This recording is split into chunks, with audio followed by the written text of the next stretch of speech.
viewers, you are welcome on tonight's primetime bilingual newscast tonight, 25th of May 2022.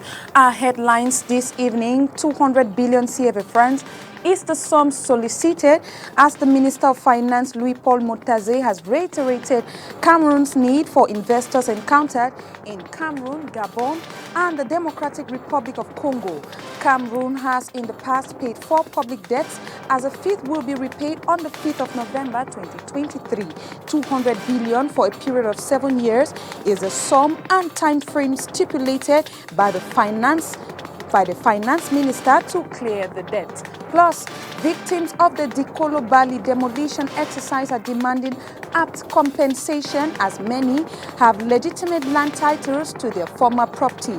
The area precious to the people of Bonandumbe are suffering a second demolition on property, which they term unacceptable. The newsroom caught up with some of the victims of the sad event as they bring to you reactions in the following newscast.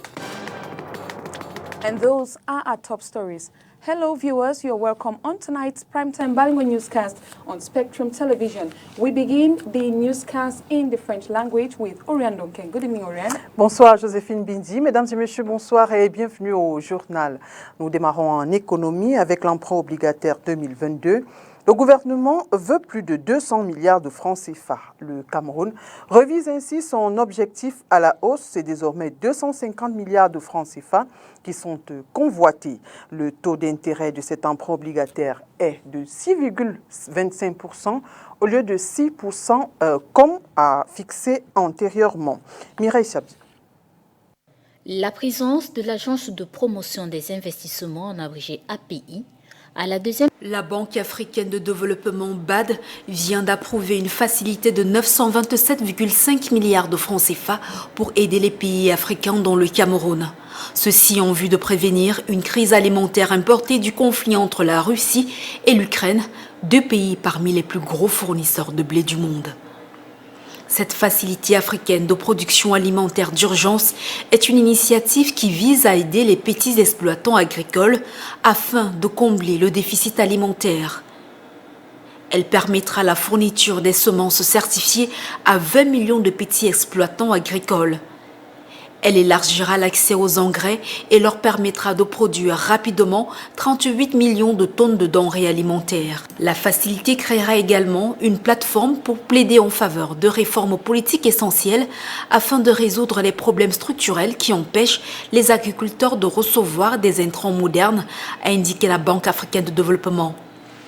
D'après les données de la BAD, le prix du blé a grimpé de plus de 45% en Afrique depuis le début de la guerre en Ukraine. Les prix des engrais ont augmenté de 300% et le continent est confronté à une pénurie d'engrais de 2 millions de tonnes. De nombreux pays africains, dont le Cameroun, ont déjà enregistré une hausse des prix du pain et d'autres produits alimentaires. La Banque africaine de développement souligne par ailleurs que le continent a besoin de semences agricoles et de moissonneuses mécaniques pour récolter les denrées alimentaires produites en abondance localement. Vous l'aurez constaté de vous-même, il s'agissait là donc d'un élément de Mireille Chabzié qui parle de l'aide alimentaire, le Cameroun, qui bénéficiera donc de cet appui de la Banque africaine de développement comme de nombreux pays du continent. On parle à présent donc de cet emprunt obligataire où le Cameroun veut 250 milliards de francs CFA au lieu de 200 comme au départ, comme annoncé au départ. Le taux d'intérêt est également revu à la hausse. Il est de 6,25% au lieu de 6% comme annoncé au départ. C'est ce 23 mai 2022 que le ministre des Finances a bouclé le roadshow de l'emprunt obligataire 2022, à travers lequel l'État du Cameroun entend désormais mobiliser plus que les 200 milliards de francs CFA initialement sollicités. Louis-Paul Motaze indique que l'État vise désormais l'objectif d'atteindre 250 milliards de francs CFA. Le taux d'intérêt de cet emprunt obligataire est de 6,25% au lieu de 6% comme antérieurement fixé. La durée de cet emprunt est de 7 ans. Le minimum des souscriptions est de 30 titres obligataires. Le ministre des Finances n'a eu de cesse d'exprimer les énormes besoins de financement du Cameroun auprès des investisseurs qu'il a tour à tour rencontrés au Cameroun, tout comme au Gabon et en République du Congo. Après cette opération de charme en direction des investisseurs, les souscriptions auprès des 27 membres du syndicat de placement répartis sur l'ensemble de la zone CEMAC devraient s'achever ce 25 mai 2022 et les résultats devront être rendus publics, soit le 2 juin prochain. Il faut rappeler que les 4 premiers emprunts ont été intégralement remboursés par le pays. Le 5e s'achèvera en novembre 2023. Cette 6e opération est entièrement garantie par l'État du Cameroun. À cet effet, un compte séquestre a été ouvert dans les livres de la BEAC et approvisionné régulièrement en prévision des échéances de remboursement sous le contrôle de la représentation de la masse des obligataires qui sera mise en place. L'agence de promotion des investissements est présente à la 2e édition du Forum économique de Douala. Son objectif, la valorisation de la ville de Douala et le suivi des investisseurs qui désirent ou qui sont installés, qui résident ou qui sont installés. Inès Pangan. La présence de l'Agence de promotion des investissements, en abrégé API, à la 2e édition du Forum économique de Douala, c'est pour aider à la définition de nouvelles perspectives d'action dans le cadre de la décentralisation. Un travail qui doit s'appuyer sur 4 piliers au centre des missions de l'API, à savoir la promotion de l'image de marque du Cameroun, l'amélioration du climat des affaires, du cadre des investissements et l'accompagnement des investisseurs nationaux ou étrangers. À peu près 80% d'entreprises qui arrivent au Cameroun s'installent à Douala. Donc c'est une ville qu'il faut suivre en matière d'investissement. C'est ça qui justifie notre présence dans les forats qui sont organisés, que nous organisons, ou alors qui sont organisés par des partenaires. À ce forum, les responsables de l'API souhaitent voir naître et germer des idées qui pourront attirer et faciliter les investissements dans la capitale économique du Cameroun. Douala regorge de beaucoup de potentialités, de beaucoup d'opportunités. C'est pour ça qu'il est vraiment important de mettre une stratégie en place pour pouvoir rendre les résolutions qui sortiront de ce forum réalistes. Ces résolutions doivent être réalistes et aussi réalisables. Et mettre en place, je pense, une plateforme de suivi, parce que c'est bien beau de venir tous les ans, parler, bavarder et tout, mais il va falloir maintenant passer à l'acte, c'est-à-dire mettre en place une cellule de suivi des résolutions qui seront issues de ce forum. En attendant les résolutions du Forum économique de Douala ce 28 mai 2022, l'API propose pour une meilleure visibilité aux collectivités territoriales décentralisées la mise sur pied d'une banque de données de projets à la disposition des investisseurs, la création de sociétés d'investissement et la mise en place de sites web. Expropriation à Dikolo Bali, les populations victimes réclament la rétrocession de leurs terres et réparation. Elles l'ont fait savoir ce jour au cours d'une conférence de presse donnée ici à Douala. Selon celle-ci, les victimes des démolitions du 14 mai dernier ne font pas partie de la zone querellée, c'est-à-dire le titre foncier 750. La société civile, quant à elle, parle du phénomène d'envahissement, lequel a débouché sur un génocide culturel. Je vous propose d'écouter tour à tour Patrice Moudi Sabel, c'est une victime, suivie de Charles Djengou et Jeanne Soga, tous deux de la société civile. Ils sont au micro de STV. Bien, alors les victimes de Dikolo sont indûment cassées. Je l'ai dit hier, je l'ai dit aujourd'hui, je le dirai toujours. Nous ne sommes pas concernés par ces casses. Nous ne faisons pas partie du titre foncier numéro 750 porté sur le décret d'expropriation. Il faut que ce soit clair. Nous avons des titres fonciers à Bali et le titre foncier numéro 750 est localisé à Deido. Nous attendons de retrouver nos terres et d'avoir réparation. Donc il faut qu'on nous paye le préjudice qu'on nous a causé. C'est le dernier endroit que Rudolf Douala Mangabel a visité avant qu'on l'assassine de Landelais pour venir voir sa mère. Donc ça a son importance. Les Bonandoumbe qui sont résidents de cet endroit ont été déguerpis sur le plateau Jos, sous la colonisation allemande. Et ce deuxième déguerpissement est inacceptable. Je dois aussi dire qu'il y a des gens qui ont des titres fonciers à cet endroit, qui n'étaient pas concernés par la déclaration du titre public, dont l'un de mes oncles, qui s'appelle M. Charles Moukouri, qui a fait un recours en justice et on lui a signifié que c'était irrecevable parce que son titre foncier ne concernait pas la DEP. La DEP n'allait pas casser chez lui, mais le jour de la casse, le 14 mai, on a détruit la maison de ce type. Non, on parle d'envahissement pour dire que le peuple Douala, la communauté Douala en particulier, dans le Sawa est envahi. Maintenant, les autres régions du Sawa, nous pouvons nous rencontrer pour en discuter. Et vous verrez que même là, le mot envahissement n'est pas désuet. Parce que voyez-vous, on est obligé de dire ce qui s'est passé. On ne va pas trouver un autre mot ou inventer un autre mot parce qu'on veut ménager susceptibilité. Mais je vais vous dire une chose. Dans les années 55 à 71, le Mungo a été envahi par l'armée nationale de libération du Cameroun, ou sous le couvert des actions de l'armée nationale de libération du Cameroun, mais qui ont en fait couvert des velléités d'envahissement foncier. C'est ça la vérité. Toutes ces personnes-là qui ont brûlé des villages, tué des notables, tué des chefs, ont pris ces territoires, les occupent jusqu'aujourd'hui. Et lorsqu'on leur demande, mais qui leur a donné le titre, ça devient compliqué. Et c'est pour ça que vous assistez à toutes ces annulations du titre foncier. Ce n'est pas la magie.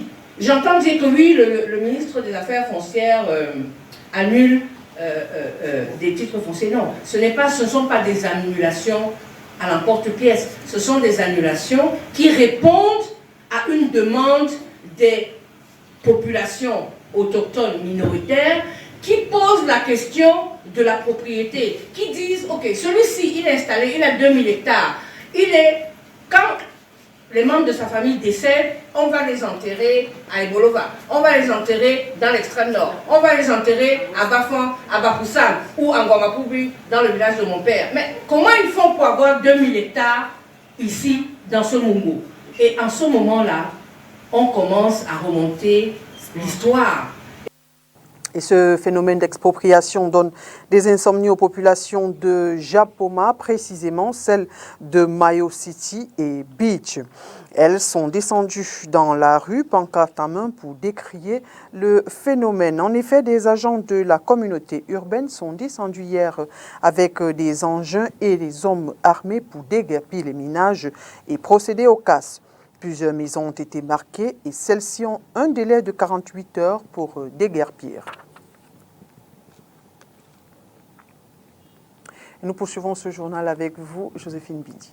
Of course, we take you to Meme Division, Kumba, where internally displaced and vulnerable, as well as physically impaired persons in Kumba 3 municipality have received a donation from the Kumba 3 Subdivisional Council.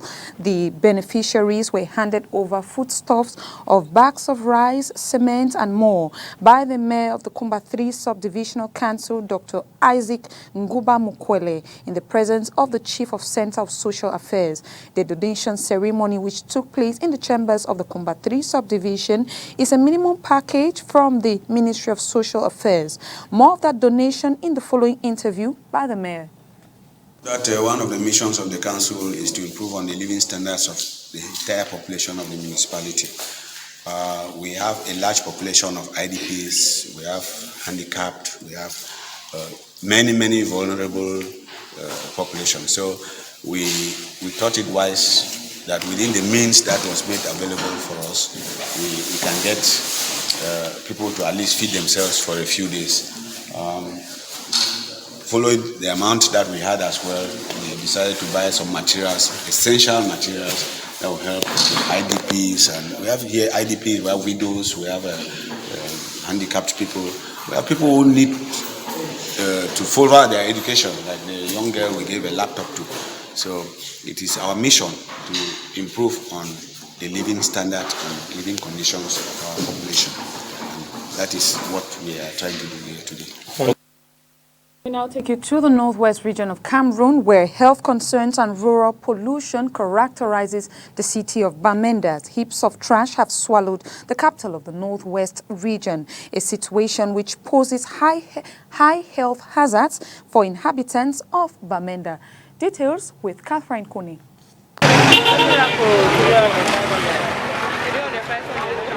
Inhabitants of the city of Bamenda in the northwest region of Cameroon have been inhaling strong smell from the heaps of dirt dumped along major areas in the town after the company in charge of keeping the town clean, Isakam, abandoned duty for security reasons. That garbage has never been a friend to urban settlement. Neither has garbage been a friend to people who are in this contemporary age.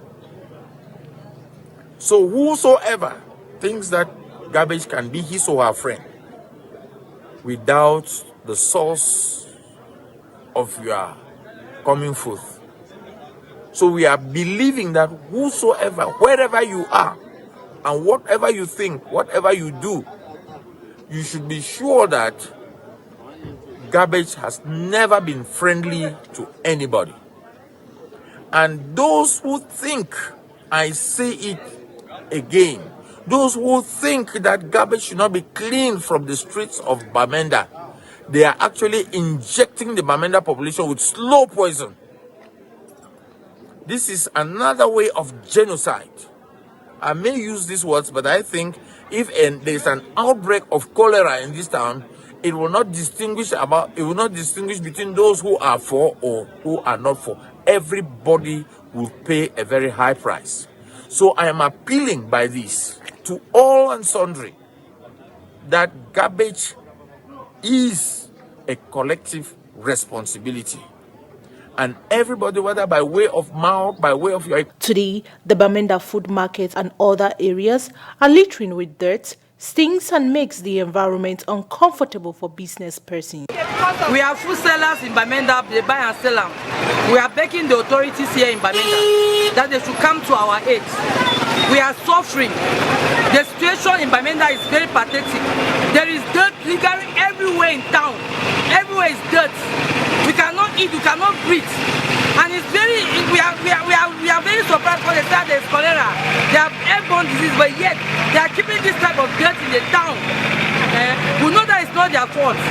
There's a situation in Bamenda that is hindering them from carrying it, but I know that there is a way. If the authority really wants to carry this dirt, they will carry it. We are suffering. We are unable to sell because many buyers are refusing to come near us. They are even afraid of us. So we are even pathetic for us that how are we even coping around the dirt. So we are begging. We are begging our people. Let them do something. Some of us are even falling asleep. You go back home, you start to purge.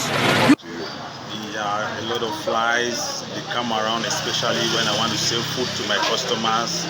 So I have to buy. There's this insect repellent candle. It costs me a lot to buy them to send away the flies before people can eat conveniently. If they can do everything they have to do in their powers to come and remove the garbage, then I will be grateful. I just pray to come and remove it. I don't know what is happening. However, a number of reasons have been advanced for this situation, but the blame seems to reside on the ongoing socio-political crisis plaguing the two English-speaking regions of Cameroon. La deuxième session de la Commission nationale de la formation médicale, pharmaceutique et odontostomatologique du Cameroun s'est tenue à Yaoundé sous la présidence du ministre des Enseignements supérieurs. Au cours de celle-ci, l'on note l'adoption d'une quinzaine de résolutions, ici résumées pour nous par Olivier Bouzik.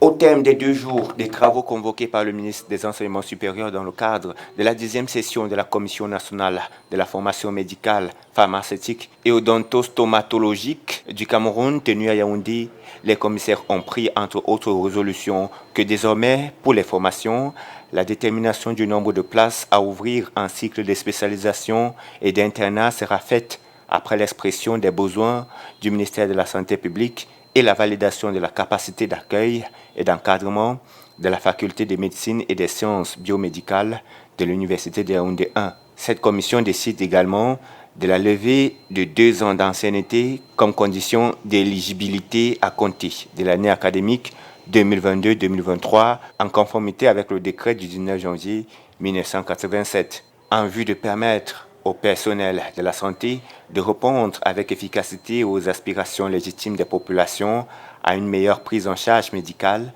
la Commission décide de la mise en place d'un système de formation continue pour le renforcement des capacités à travers la mise sur pied des hôpitaux et écoles qui seront en d'autres termes des centres de simulation.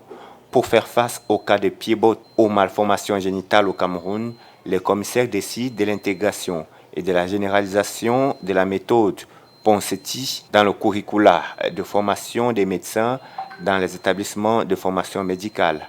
Aussi, dans l'optique de permettre aux professionnels de la santé de prendre en compte de manière optimale les pathologies dont souffrent les populations camerounaises et d'ailleurs, les commissaires conviennent de l'intégration des filières orphelines, des spécialisations des pharmaciens et des chirurgiens dentistes dans les établissements de formation médicale.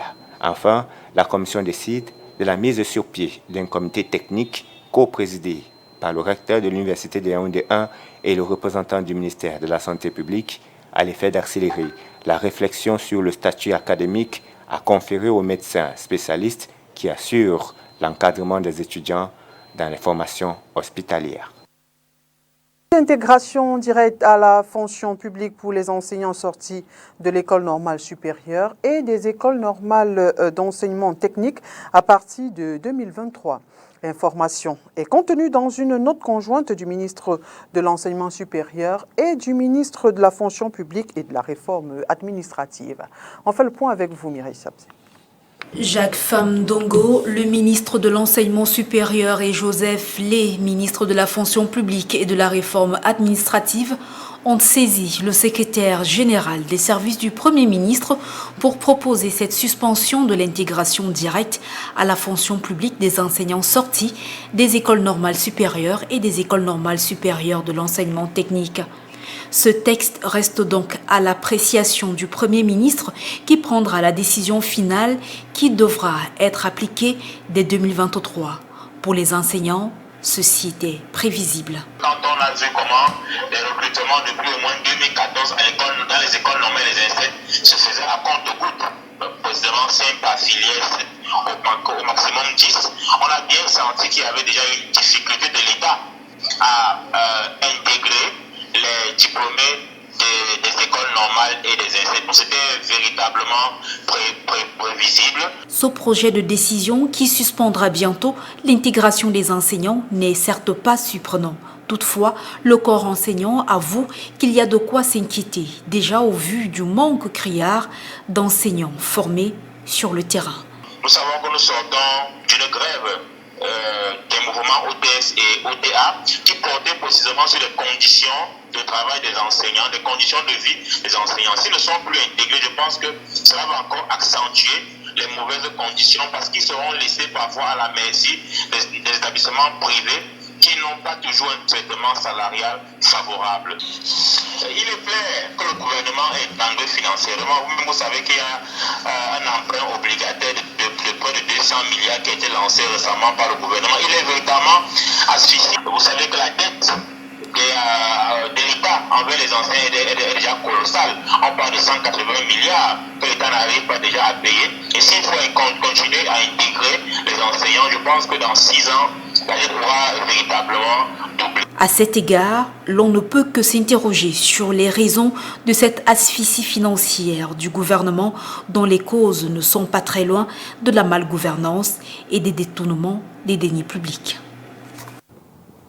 On our international page, electric motors are now the substitute as the rising cost of fuel in Kenya is not only affecting motorists, but tens of thousands of fishermen whose income depend on the boats. Details with the VOA. It's a new day at Nyagina Beach on Rusinga Island, and Simon Okeyo and 2 of his sons are installing an electric-powered motor on their boat, a first for the 69-year-old fisherman. This one is smokeless. It is smooth and silent. The gasoline-powered engine is very shaky when speeding, and that shakiness can easily damage the fish. But this one doesn't shake, even when speeding, so your fish load cannot be damaged. At least 30,000 fishing boats ply Lake Victoria every day, half of these on the Kenyan side, with nearly all powered by fuel combustion engines that use at least 20 liters of gasoline on every fishing trip. This leads to a lot of environmental pollution. When we look at the use of petrol and in the view of global warming, that is a lot of greenhouse emission being emitted into the atmosphere. Dutch green startup Asobo has developed a technology that replaces combustion engines with electric motors. The motors are powered by batteries that are charged and rented out together with the motors at a fee that is 25% cheaper than using gasoline. The batteries are equipped with a GPS tracking system for ease of location in case of emergency. We have a full service model, which means that we charge the batteries. When the drive is out of order, we service it ourselves. And the fisherman's work is just to go and get his fish. Pollution is one of the reasons blamed for the declining fish population in Lake Victoria, and the rising cost of fuel has made a tough economic situation for fishers even worse. Petrol prices, as I'm sure you're aware, have really gone through the roof. So what we're trying to do is to alleviate some of that pressure so that, the fishermen have, at the end of the day, extra money in their pocket. And that's welcomed by fishers who use electric motors. When the fuel prices were rising, us who use electric drives were not affected. As demand for electric motors increases, Asobo says it remains focused on its expansion plans. We're targeting 100 boats in Kenya this year. Next year we should be having 500 boats. While electric mobility is a new concept here, fishermen like Simon Okeyo hope the new technology brings with it good fortune, at least for the next generation, if not his. Juma Majanga, or VOA News, Rusinga Island, Kenya.